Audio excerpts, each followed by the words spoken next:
Hello, everybody. My name is Phil Lanier, and I'm president of Coaching Ourselves, and I want to thank you for joining this webinar. We're very proud to be able to bring you this fireside chat with our newest Coaching Ourselves author, Sally Helgesen, and Montreal's own Caroline Codsi. To get your free perusal version of Sally's peer coaching module, just send us an email at info@coachingourselves.com. This fireside chat will last approximately 45 minutes, followed by Q&A. Following this webinar, everyone will receive an email link to the recording. I encourage you to share it with your colleagues who couldn't join us. So our host today is Caroline Codsi. She is a passionate and strategic leader with a successful career in the corporate world for over 25 years, including the past decade in VP and SVP roles. Caroline founded Women in Governance in 2010, a non-for-profit organization with a mission to encourage women to develop their leadership, advance their career, and sit on boards. She left the corporate world in 2017 to dedicate her life to closing the gender gap in corporate Canada and America through Women in Governance's parity certification developed with the pro bono support of McKinsey. Caroline was nominated by Prime Minister Trudeau on Canada's National Committee for Gender Equality in 2018 and is the recipient of numerous national and international awards. She is recognized as the top 20 diversity leading figure in Quebec, top 75 Canadian immigrant, and top 100 most powerful women in Canada. She's also the recipient of an award by the United Nations Women's Committee and was nominated Leader of the Decade for Diversity and Inclusion at New Delhi's Women's Economic Forum. We are very fortunate to have Caroline as our host so she can lead this fireside chat with Sally. Over to you, Caroline. Thank you, Phil. It's a huge honor for me to be here today and to host our very distinguished guest, Sally Helgesen. I'll give you a bit of background about Sally. She is noted by Forbes as the world's premier women's leadership expert. She's a best-selling author, a speaker, a leadership consultant. Her work is widely regarded as the gold standard when it comes to women's leadership. Since the publication of The Female Advantage in 1990, she has written 7 books in the field and speaks to audiences all around the world about these issues, including her latest book, How Women Rise, co-authored with her good friend and world-renowned executive coach, Marshall Goldsmith. Her clients include Microsoft, IBM, Johnson & Johnson, Prudential Financial, Pfizer, Textron, Hewlett-Packard, the World Bank, and dozens more. She has led seminars at the Harvard Graduate School of Education and Smith College. Her work has been featured in Fortune, the New York Times, Fast Company, Business Week, etc. She lives in Chatham, New York. Now, in this webinar today, you will learn what female vision means, what it has to offer, and why it matters to effective organizations and the world. The time has come for women's vision and strengths, traditionally undervalued in organizations, to be skillfully integrated into organizational culture and strategy. Integrating the female vision, its power, sensitivity, and distinctiveness is essential in a world that is profoundly social and increasingly interconnected. Today, Sally and I will share our perspectives on women's leadership, how women rise, as well as the programs that can support organizations reach their goals of inclusiveness. So, Sally, I am really thrilled to be with you. We've got hundreds of people watching today from all around the world. And you've been really instrumental in leading the way for the past 30 years. Yes. You've been researching, you've been writing about women's leadership. What initially got you interested? Initially, I got interested in the 1980s. I was in corporate communications, and I worked for some excellent companies. But what I noticed as I worked primarily as a speechwriter is that the companies that I worked with had no way to value what women had to contribute as leaders. They appreciated some of the skills women had, but in terms of recognizing the contributions that they could make, they were just sort of hopelessly lost. So the participation of women, even though it grew during the 1980s, was really having very little strategic impact. So I decided that what I wanted to do was to leave my job and write a book that would focus on how the best women leaders led. The idea then was that organizations would be inspired by this. Well, guess what? Organizations in 1990 were not that inspired by that idea, but women were inspired by it. And I started hearing from women eventually all over the world as we sold many, many different foreign language rights, who said that this is the first thing I've read that helps me understand that I too can be a leader. I didn't know these were leadership skills. So it was really the first book, The Female Advantage, Women's Ways of Leadership, the first book that looked at what women had to contribute as leaders rather than how they needed to change and adapt. So that's what got me started. It was really came out of my own observation of a weakness that was in organizations and a determination to do something about it. And how to transform that into a strength for any organization. Exactly. That was the idea. It was very clear to me, organizations in the 80s were very hierarchical. And most of the advice women were getting was, you're not going to change it. You're not going to have an impact, as if half of the human race could come into organizations and have no impact or effect at all. Get with a program. If it moves, salute it. That was the advice women were getting. And I felt like, the technology is changing. I had no idea how much. The global economy is becoming more integrated. So we needed leadership. The model of excellence in leadership is going to change. And women have a lot to contribute in terms of that. Absolutely. So fast forward to today. Yes. 30 years have gone by. They have. What changes have you noticed actually? Because at the time you're saying organizations weren't that interested in the topic, women were. What happened since? Well, organizations have become interested and women have stayed interested. The primary things that I've seen change, and I've been out there after the Female Advantage became influential. I started speaking in organizations, started doing leadership programs, wrote more books, stayed with the field. So I've really got a bird's eye view to look back. And what I see is that three things have really happened. First of all, women have much more confidence in what they have to contribute as leaders, immeasurably more. Secondly, there's so much more solidarity among women than existed before.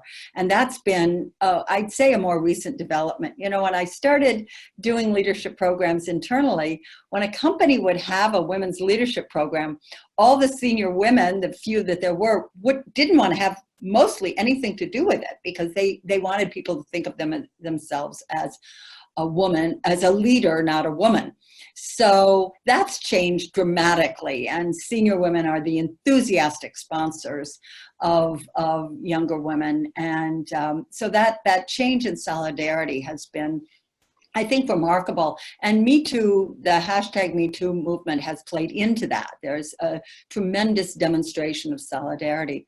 And the third thing that I think has changed is there's so much more support among organizations and among men, particular. Not all men, but there are so many men in organizations who are interested in being effective allies, champions, mentors, and sponsors for women.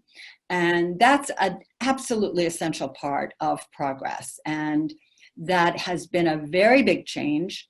And the men are, for the most part, in well-run global organizations, supported by the leadership in terms of that. So they may not always understand the how of it, but they understand that it's important. And they really want to play a role. I mean, we're seeing that increasingly. And I think that is one of the biggest reasons why the whole closing the gender gap in the workplace is taking so much space, because men feel a part of it. They feel that there's an interest for them to be surrounded by more women. They do. They've worked with women. They've seen how effective they are. Their daughters, at least in a generation that's 45 or over, their daughters are at a point where they're either in the workplace or looking at being in the workplace, and the men are very invested in the idea of, is our workplace the kind of place I'd like my daughter to work? They're more comfortable being around women. There's less support for, the very senior old boys network. There's an awareness that they need to be opened up. So all of those things have happened. I saw a big sea change. For years, I've always encouraged when I do women's leadership program, please get some men there, see what you can do. And I'm often told in advance, there are going to be about 20% men there. And I'd say, oh, okay, great. And then I show up and there are 4 men out of 200 people. Fine, that's good. 4 is good. But I did a program, I should have known it was in the building and construction trades last winter in Las Vegas. And I kept being told, it's the building and construction, there'll be a lot of men there. And I thought, yeah, I've heard that before. I got there, it was about 70% men. In the women's leadership module program, 2-hour program, I was delivering. I thought, wow, what's happening? And I said, why are you here? And they said, you don't have to sell us on how important women's leadership is to our industry and to our companies, but we want to know how we can be more effective at helping women realize their full potential. And that moment was amazing for me because I thought, boy, things have really changed. They're interested in the how, not the why. It used to be, please sell me until you can show me on the bottom line in my organization it's going to be affected by blah, blah. I don't hear that anymore. It's just a much more holistic approach. So we should actually try to stay away from programs that are only geared towards women. Should we always include men in the conversation? I think it's good to include men in the conversation. Now, I'm perfectly willing to do programs that only have women because, sometimes the organization feels we need to create a space where we can encourage women to develop a women's network. It's fine. It's what the organization wants. But I think that it always is good to have men in the room. And I find increasing interest and increasing, it's helpful for men to hear about research-based and information that's delivered in a programmatic and actionable way about identifying women's strengths and creating an environment where women can act on them. Mm-hmm. And from my experience with our governance training, I would say that there are women who would rather be in a classroom with only women where they feel more that's right. protected, where they can be more open, and they appreciate that. But there are other women who will say, but that's not real life. Once I do get a board assignment, I will be on a male-dominated board, and I would have rather be in an environment where men and women were contributing to the conversation about good governance. So we've actually created mixed cohorts or women cohorts, but I think and I do both. And I think both are effective in different ways, but as the world evolves, I watch more and more organizations wanting to have mixed cohorts, and I see men more and more willing to show up. That's the difference. Exactly. And more interested in the topic and how they can contribute to bringing their female colleagues, alongside to make it to the top. Yes. You talked about female solidarity, which I think is something extremely important. And I know that traditionally we've been hearing a lot about, people criticizing female bosses, sometimes for the wrong reasons. Sometimes they'll criticize a female boss for something that she does and that a male boss would be okay, but a female boss is not okay. Yes. Do you tend to still see that difference in perception on how women lead versus men? I do see differences in perception on that. And I think most of those differences to some degree penalize and hold back women. But the research indicates part of the problem 30 years ago used to be that there was a high likelihood often of women who got into very senior positions of being women who wanted sort of nothing to do with other women. You saw that with some frequency. And it was the queen bee syndrome, they called it. And that those women were perceived of as very, very much lacking in solidarity by other women, and probably to some degree by women over criticized because, if men exhibited the same behavior, it wouldn't stand out to them. But one of the things that research demonstrates is that as there are more women in organizations, Women who are perceived of as lacking in solidarity with other women do more poorly in organizations.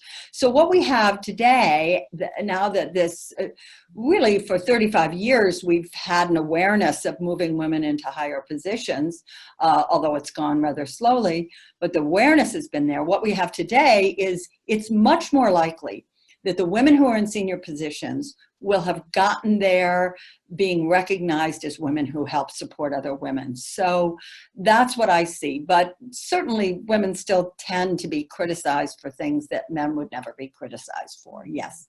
And it can, organizations, especially for-profit places that are, beholden to shareholders, they have to make very tough decisions. And leaders have to make those decisions. And so I think that we need to understand that part of leadership is making tough decisions. And when women make them, it doesn't mean that they're not wonderful people. It means they're in a position where they have to make certain decisions. I'd like to talk about your book, The Female Vision, for a second. Yes. So, Women's Real Power at Work. That's what the book is about. It's been chosen for a Coaching Ourselves module. Yes. Can you tell us a bit more about that? Certainly. I've been fascinated by women's vision since about 2008. Two studies came out.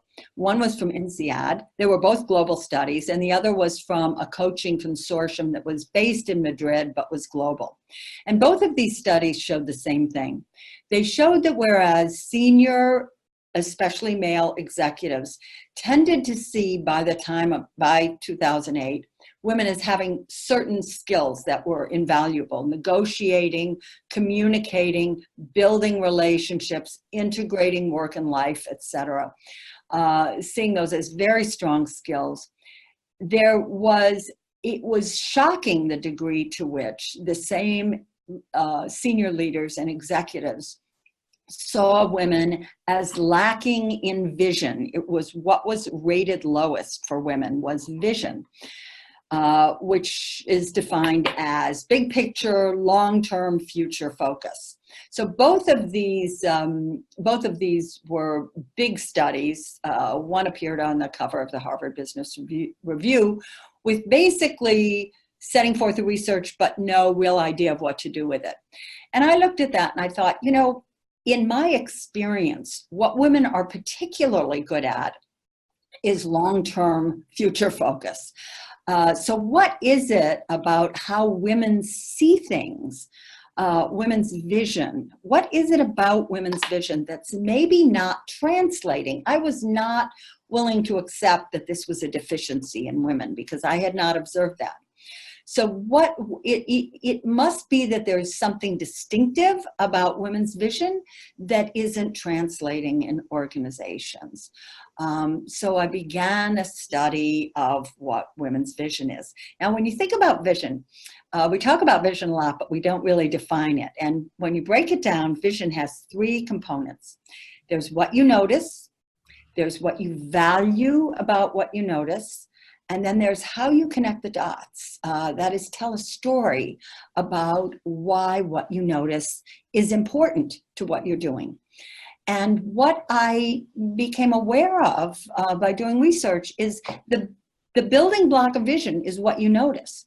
And that there are, in fact, often differences in how men and women notice things. And that this impacts vision, the quality of vision. Women tend to have a more broad spectrum notice. That is picking up a lot of clues. Their attention operates a bit like radar, whereas men tend to have a more laser-like notice.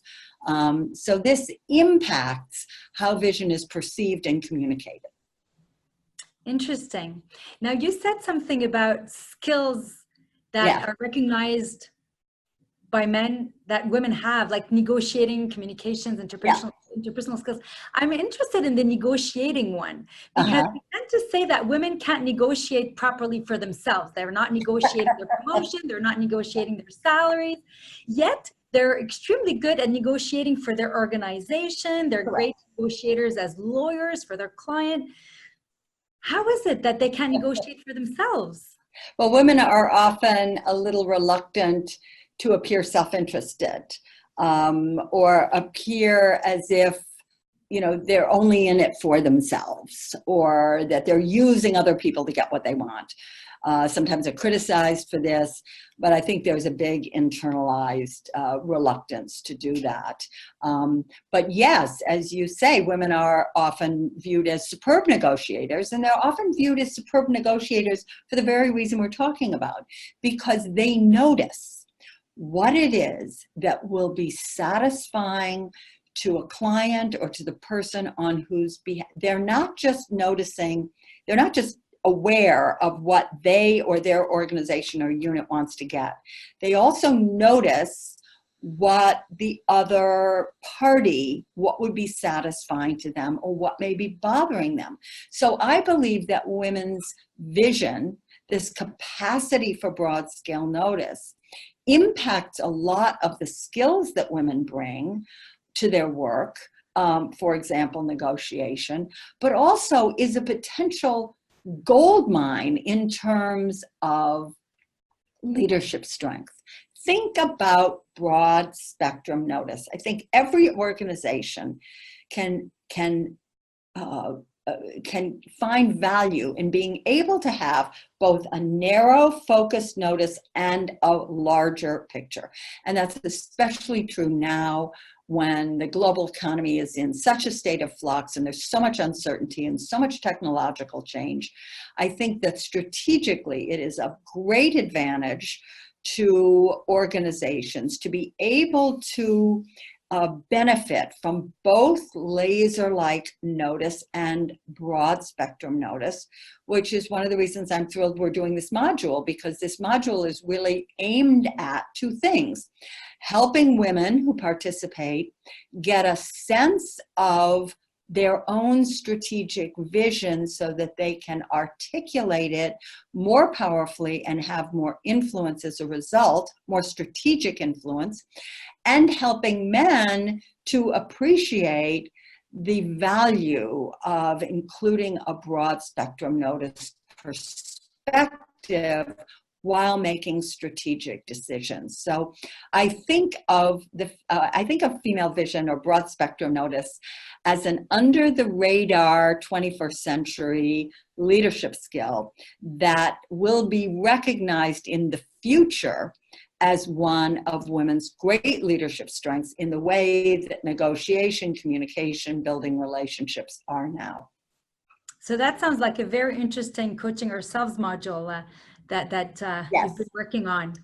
Exactly. Very hands-on too. Very hands-on in terms of, it's not theoretical. It's not an idea about women's vision. It's like, how do you begin to articulate what you notice and put it together into a frame where it's obvious that you have strategic insights? And how do you begin to listen for people who are doing that? So we don't have such a narrow idea.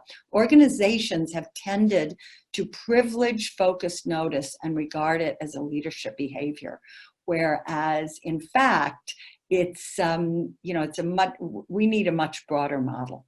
Mm-hmm.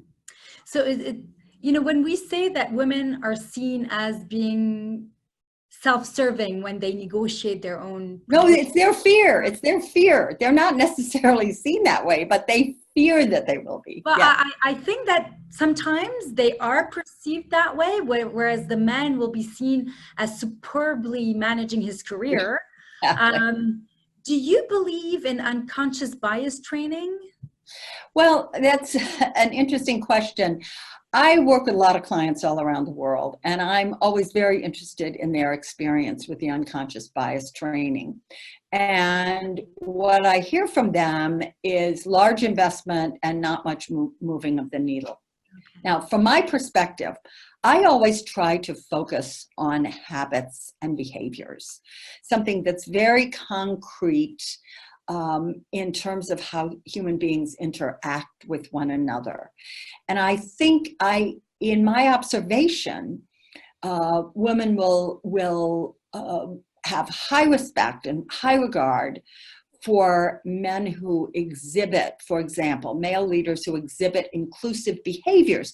That's how you know that somebody's inclusive. It's through their behavior, through their actions, through how they include people, through how they talk about people. To me, unconscious bias training, in a way, gets it backward, because we look at attitudes and try to heal attitudes rather than looking at behaviors. And again, in my experience of working in this field for 30 years, people's attitudes tend to change when they exhibit different behaviors and then they get different results.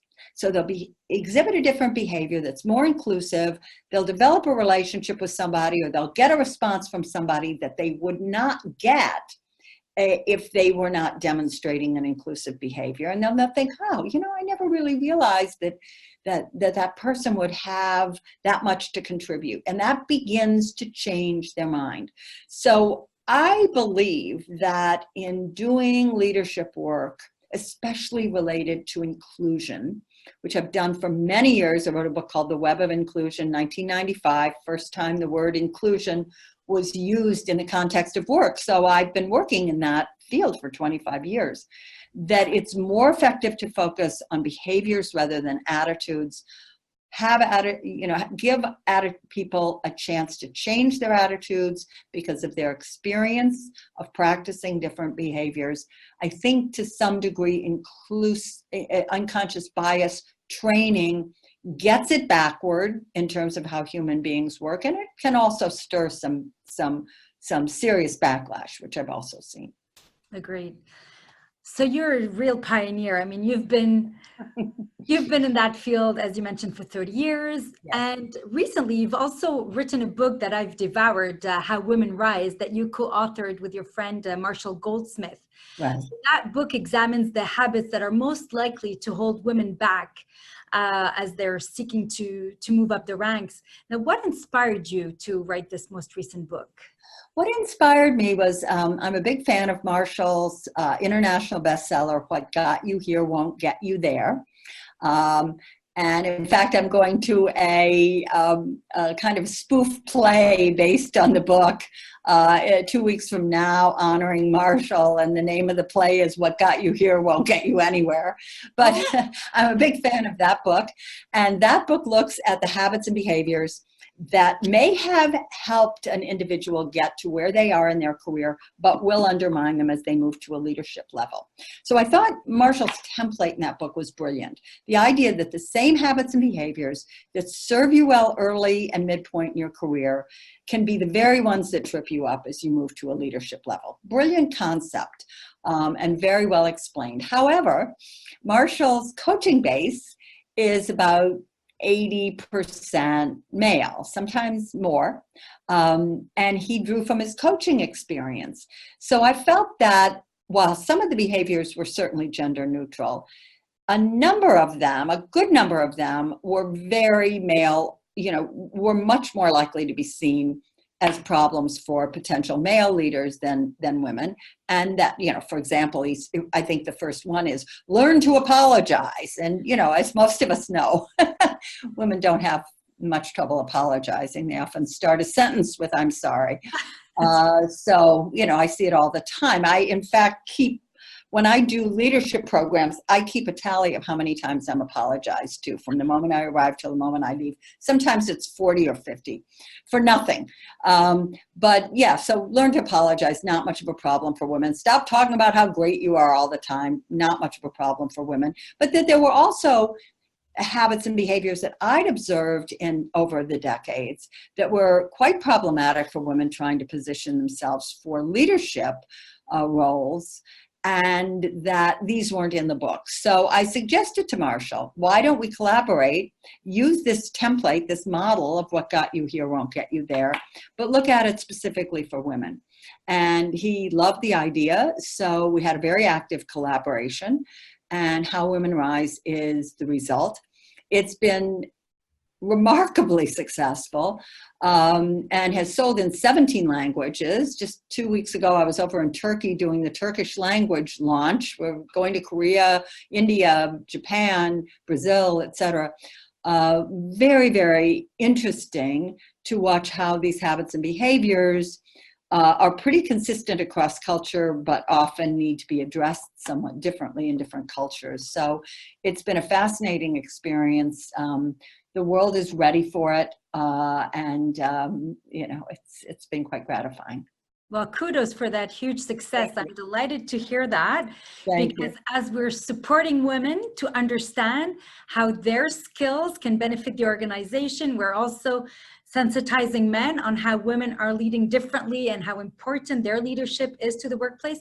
There's one that I like particularly, and which was also about telling women to, well, men are always taking credit for what their team does, and women are not enough talking about their achievements and always talking about what their team accomplished. It's quite interesting. Exactly. And again, those are, they're so remarkably consistent across culture. I want to mention one thing. A number of people have said to me, you've always written about what women's strengths are. Now in this book, you're writing about what gets in women's way. Aren't you blaming women for not, playing as active a role in their own success? And that certainly wasn't my intention or purpose. My intention or purpose was to focus on what lies within, excuse me, women's control, so they can address that. Culture and structure certainly are the major factors in organizations that continue to hold women back. But you can't effectively address culture and structure until you reach a level where you can have some strategic influence on the organization. And in my observation, organizations' cultures really begin to evolve when they have more women leaders at the top. So my concern is helping women to identify what could get in their way as they try to move to the top, so that they can have that kind of influence on the culture and move it forward. Well, exactly. And I think that if women understand exactly what their own self-inflicted obstacles are, then they can start working on them. So the work that you've done is tremendously important. And at Women in Governance, as you know, we've created this parity certification where we encourage organizations to do sort of the self-audit and understand what they are doing to hold women back. In organizations that have been built by men for men, and then they just tell women to make it to the top, and don't realize what they're doing to, to keep that gender gap alive and kicking. So understanding where the gaps are and how to work on them is kind of the first thing that needs to be done. So I'm looking at the time here. We've got about another 10, 15 minutes together before we go to Q&A. So for everyone on the webinar, please start thinking of your questions. There will be a moderator, Phil Lanier, who will be taking your questions, and we'll address as many as we can. But I understand there's about 450 people watching us, so we might not be able to take all questions. Sally, in your experience, what organizations do to most effectively support women's leadership development? I think what organizations have finally figured out is that there are a couple things they can do that can be effective. Number one, they need to be serious about the women's leadership programs that they have. They need to look at those in terms of what skills, what opportunities are we providing for women to begin to build the skills, the understanding, the recognition from early in their career. To what extent are we encouraging women to think about leadership? That's really, really important. The whole focus on developing, mentoring, peer coaching, which I'm a huge advocate of myself. I've been doing it for 9 years. I've worked with a peer coach for 9 years. I know how effective it is. So I love the idea of peer coaching circles. So Sally, there are people on the webinar who don't know what peer coaching is. Can you define that quickly, please? Okay, certainly. Peer coaching is when you enlist, you can do it at work or you can do it privately. When you enlist a peer, that is not someone who's more senior that you want to mentor you, not a sponsor who you want to help position you and gain visibility, but you engage a peer to help you work on things that you think either you should get better at, practicing new skills, putting yourself forward in certain positions. It can be very situational. You know, you can have had the experience, oh, I get into this meeting and every time I say something, nobody notices it, and then some guy notices it, and you know, some guy says the same thing and everybody goes, oh, what a great idea, I love that, and I don't know what to say, and could you watch me in this meeting and think about how I could handle it effectively going forward in this situation. Or you can do it as I've done it, on a kind of every month, my peer coach and I sit down and decide, this is what we want to work on this month. You know, for me, it's usually something having to do with self-promotion or social media, because those are the things I've always come last on my list. And Also your peer coach for social media, if you want. Exactly.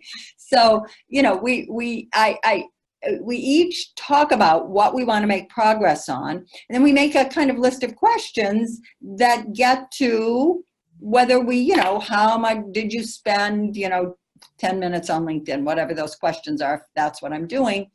And then we hold each other to account for that, you know. So we hear our own excuses. Well, no, I didn't do it today because blah, blah, blah. So, you know, 4 or 5 days of that, there starts to be a pattern. See, it's really helpful way. You're really working with an accountability partner, somebody who holds you to account for doing what you say you intend to do, and you do the same for them. So it's as if you're working with a coach. They're not professional, but you know, and it's all kinds of different levels of personal relationship you can have. But it's a very, very effective thing. So I find organizations are encouraging peer coaching to a remarkable degree. I include it in all my own leadership programs, sort of template and teaching it. And we demonstrate it in the workshops I do. So I think and that's why I love doing the coaching ourselves, because it's basically a peer coaching model. So I think it's tremendously effective. One of the things that I have found over the years is that women tend to try to do too much alone rather than engaging allies and supporters from day one. I see women walk into a new job and they'll say to me, you know, I've really got a learning curve here, so I'm going to keep my head down for the next 6 months. I'm really going to focus on learning this, and then I can look up and start to get to know people. Whereas particularly successful men will walk into a new job and the first question is, who do I need to know here to make sure this is a success? Yeah. So what do the women end up with? Less support, less visibility, and a lot more work. So it's not an effective tactic. We're often reluctant to engage people earlier, especially in a new job. We don't want people to know, well, we don't have every single qualification and skill to do this job yet. Big surprise, we haven't done it yet. So, you know, there's a reluctance to engage people. And I think that's one of the most important things women can do. And organizations are encouraging that now to a degree that's remarkable and very effective. Well, I think that point about keeping your head down and focusing on your job is one of the things that hold us the most back, because we are so focused on being perfect in the content of our work that we forget that at the same time, our next door male neighbor has done his work, maybe half of the depth of what we've done, but then he's in the corridors talking about his achievements, networking, got the political game, and he's getting known, and maybe the next person on the boss's mind for a promotion while we're here getting everything to perfection. I mean, this is an issue that women have, wanting to be too perfect in the content and forgetting, you know, to package ourselves. That's exactly right. It's, you know, it's sort of one of the major themes of How Women Rise, but it is remarkable how consistent that is. I was doing a leadership program for a huge healthcare company. It was 300 women. They had some of the male champions there. and we were talking about, not getting overly focused, that one of the consequences of over focusing on expertise is women tend to feel that they have to be able to do a job in order to apply for a job. It's a new job, they haven't done it, but they need to be able to fully do it. So they'll take the list of qualifications very seriously. So one woman in the audience raised her hand. She said, wow, okay, if there's 6 qualifications for a job, how many do you think you need to have? Do you need to have 5? Would it be okay if you had 4? So the guy who was the champion for the whole network, who was the head of North American operations, massive job, multi-billion-dollar company, raised his hand and he said, when I applied for the job that led me to this job, I knew it could lead me to this job. So I was very eager to get it. He said, I got the qualifications for the job. There were 6. I had 1. So I thought, well, I'll give it a shot. He said, what I knew that my job was basically describing why I felt I could have a fairly rapid learning curve on the other 5. He said, and I got the job. There was a gasp from the women. I always say to women, a great career is built on 3 legs. They are expertise, absolutely, visibility, and connections. And if you're over-investing in expertise, in doing a great, perfect job, you're under-investing in visibility and connections. Well, my entire career was built on stretch assignments. Yes, exactly. I kept taking jobs that I had no idea how I was going to do them, and I did them. Yeah. And so, I really encourage women to just go, you'll figure it out. And at the end of the day, if anybody's tapping you on the shoulder to offer you, whether it's a board seat, whether it's a promotion, you're pretty ready. If they think you're ready, exactly. Right, exactly. Yeah. And I hear women, they'll say, no, I'm not ready for that. Well, if somebody 4 levels up thinks you're ready, go for it. Exactly. And if you are ready for everything about the job, then it's just a lateral move. You're wasting your time. Find something else more challenging. Exactly. And you're only fully prepared to do the job you have now, not the next job. Yeah. Exactly. Sally, before we go to Q&A, my last question to you is about the benefits that organizations pull from these leadership programs.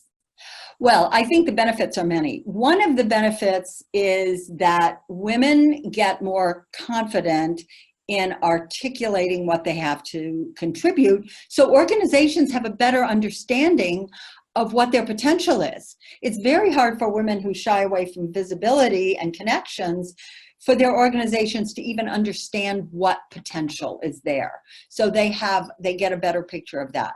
They begin to build in a natural way support networks for women through, the peer coaching modules, all these different ways. Having women more integrated into the network in an organization is an enormous opportunity. The other thing is, and I think this takes us back to the female vision, which is what this Coaching Ourselves module is about, is I believe that women's strategic insights based on broad spectrum notice are tremendously under leveraged in organizations. Remember reading a fellow who came in taking over chairmanship and CEO both of one of the world's biggest global corporations. And they said, what are you going to be? And his predecessor was known for, execution and performance evaluation. He said, what do you believe is the biggest challenge? And he said, the biggest challenge that we're looking at in terms of talent is developing people who can see around the corners. We want to hire and develop people who can see around the corners in this very unstable environment. And I thought, how are you going to do that if you're emphasizing laser notice? You need broad spectrum notice as well and combining them. So I think that women are potentially an enormous strategic resource in terms of vision. Agreed. And probably the biggest lever of economic growth in our society. Oh, Lord, make 80% of the consumer decisions worldwide. Yes, I would say that. Absolutely. And at Women in Governance, we also see how organizations are increasingly enthusiastic about being supported to move the needle, close the gender gap in the workplace. In the past 3 years, we've certified about 60 organizations, and we've got several that have moved from bronze level to gold and even platinum. So it's fantastic. Yeah. The will is there. The appetite is there. The appetite is there. Any last remarks before we go to Q&A, Sally? Well, really just, I think that I speak with a lot of people who say to me, you know, why is it taking so long? Here it is 2019, you'd think we'd have parity by now, etc. As someone who's been able to step back and have a real big picture view of this for 30 years, I have to say, I think that the progress we've made is both remarkable and solid. What we're living through is one of the biggest social shifts in human history. It has never existed before. You know, ever since the hunter-gatherer era, women and men have occupied separate spheres. And there's been no idea of having women leaders in public organizations.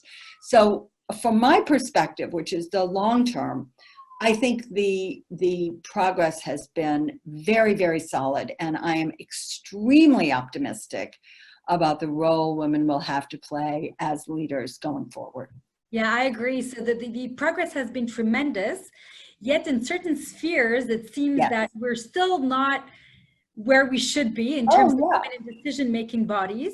I'll give you an example. In Canada, out of about 600 publicly traded organizations, 211 don't even have one woman on their board. So we're not even talking about what level of parity are we reaching. Are we at 30, 40, 50%? We are at 0% of women. So, you know, these male pale stale boards need to listen to our webinar and understand what's in it for them to include more women in the decision-making bodies so that they can increase financial performance, be more innovative, be more competitive, increase employee engagement within the organization. The benefits are multiple and huge, really. Agreed. Huge. Agreed with that. And you've got your work to do then. Exactly. I think we've got work for a long period of time. So I want to be optimistic. I want to, especially for the younger generations, I want to tell them that there are pioneers such as you, Sally, who have done tremendous work so far. The team at Women in Governance, which for the past almost decade has been working restlessly to move the needle, close the gender gap in the workplace.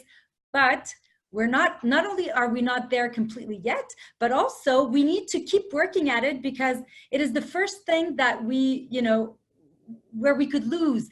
Women are, you know, women's rights are always the first that are being questioned the minute there's any kind of crisis anywhere in the world.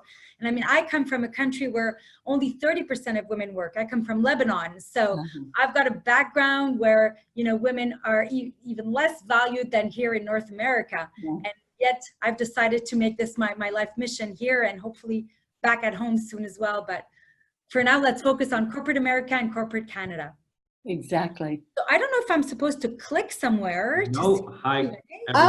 There you are. Good. Here, and I have some questions for you from the audience. Okay, great. Great. So for either one of you, I think the one question from Helen is, you spoke about the queen bee syndrome earlier. However, I have found that working with women bosses, the expectations are much higher than compared to working with male bosses. Why do you think that is, or is it simply my perception? I'm going to take that question because I've been dealing with this for 30 years. I don't think it's just your perception. It's the perfectionism aspect. It is so problematic at senior levels.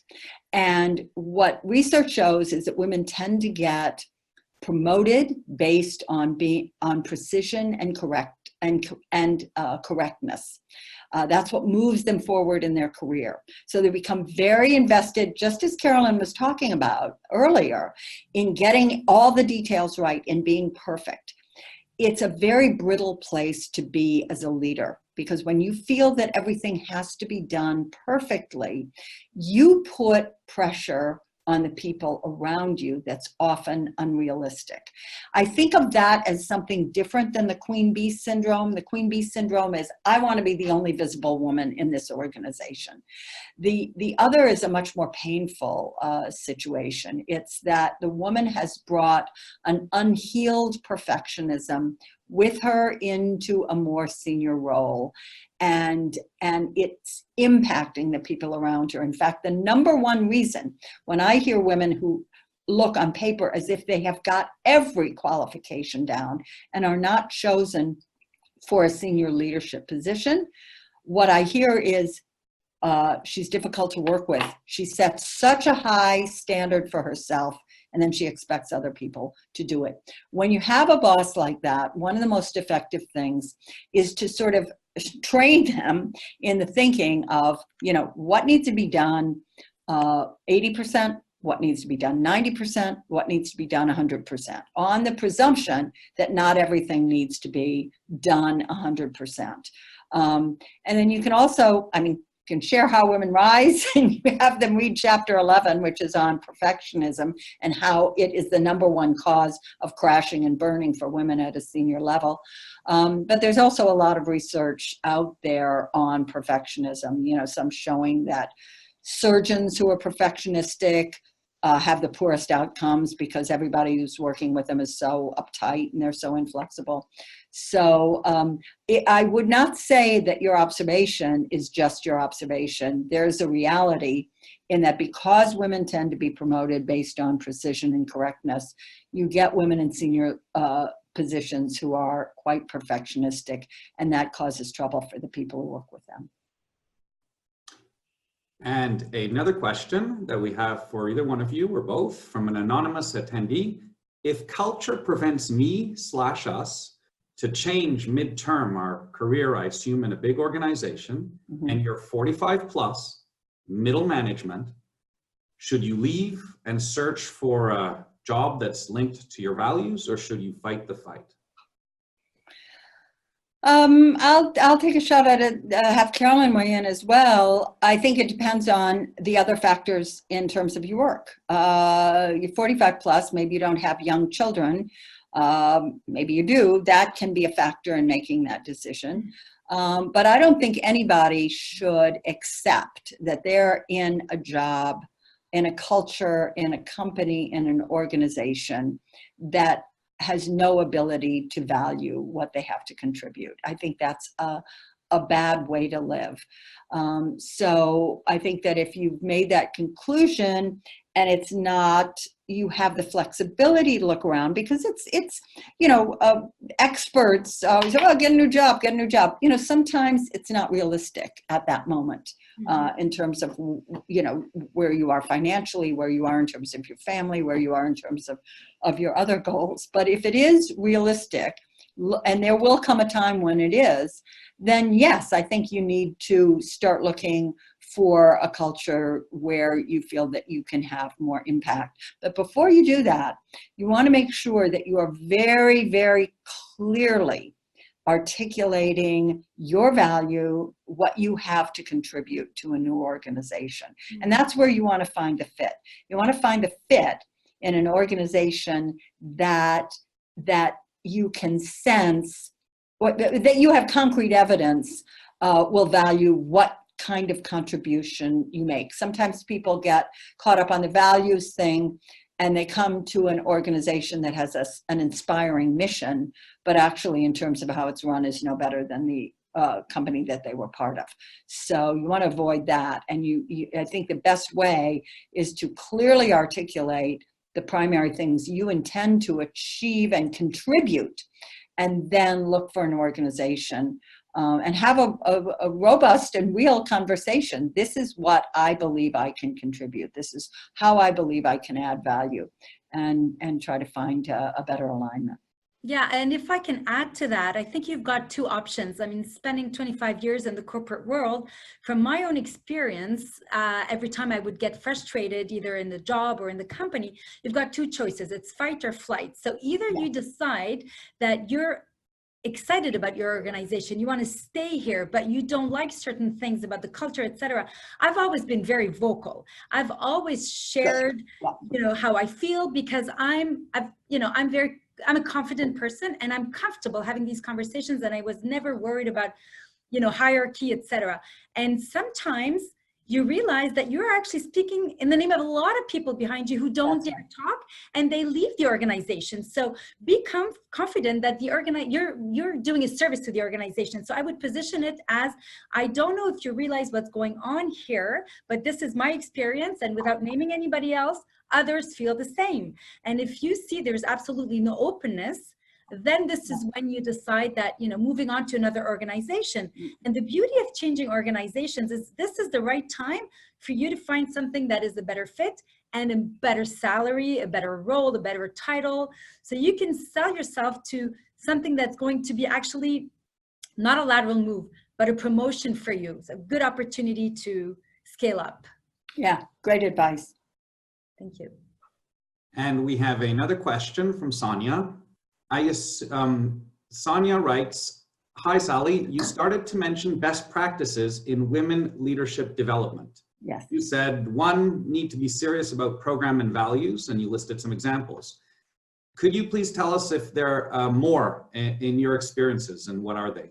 Yeah, I think one of the absolute best practices is that every women's leadership development program should be clearly focused on giving women resources to help them expand their connections, expand and build on their network. And that can be the network with the other women who are participating in the women's initiative. It can be bringing in people who are more senior and have them talk about how they built their network. And it can be really looking at, does the organization have any kind of version of an old boys network that excludes women, and how do we begin to address that? So I think that building relationships and giving opportunities for people to build relationships, help one another, serve as one another's champions and advocates from the beginning of their careers is a very, very important aspect of skill building. So I encourage every organization to make that. No, we're not just meeting 4 times a year and talking about women leaders and how much we could be contributing, but we are actively working to create the kind of network and connections and access to senior levels that exist. The other thing I think that is very helpful for women's networks, as this is especially true in very large organizations, is you want to integrate, you want to encourage early them to start thinking in terms of how they could have an impact on the strategic mission and direction of the organization. And that means sharing that information, that background. What is this organization trying to achieve in the world? And how can you be part of that? Specifically, how can you expand that?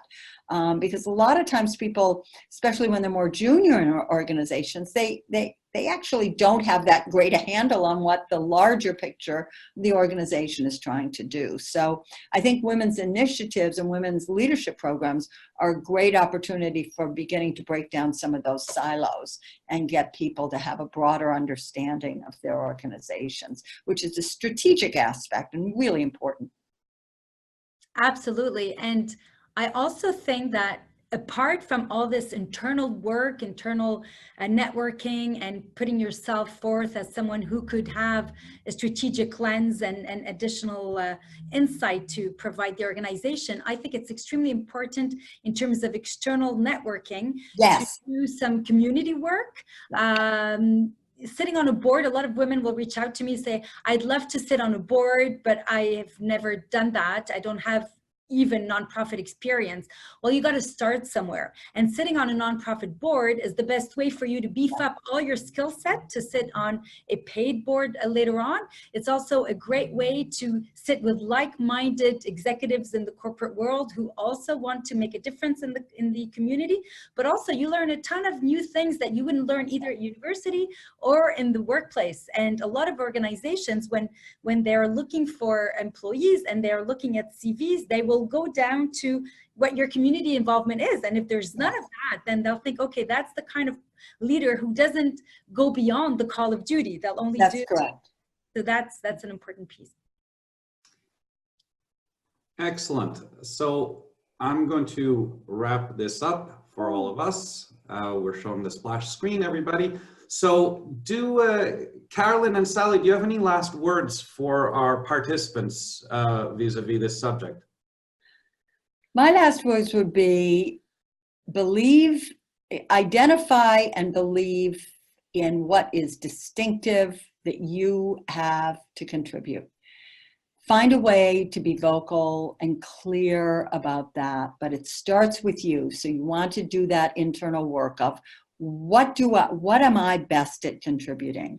So I think in terms of what your strengths are, and then begin to identify ways in which you might trip yourself up and get in your own way, and bring in help early, whether it's in the form of peer coaching, a mentor or sponsor, or participating in something like Coaching Ourselves, to begin to start to do that work, and have confidence that you live in a very, very good time for women, even though, there can be things happening on the surface that look problematic.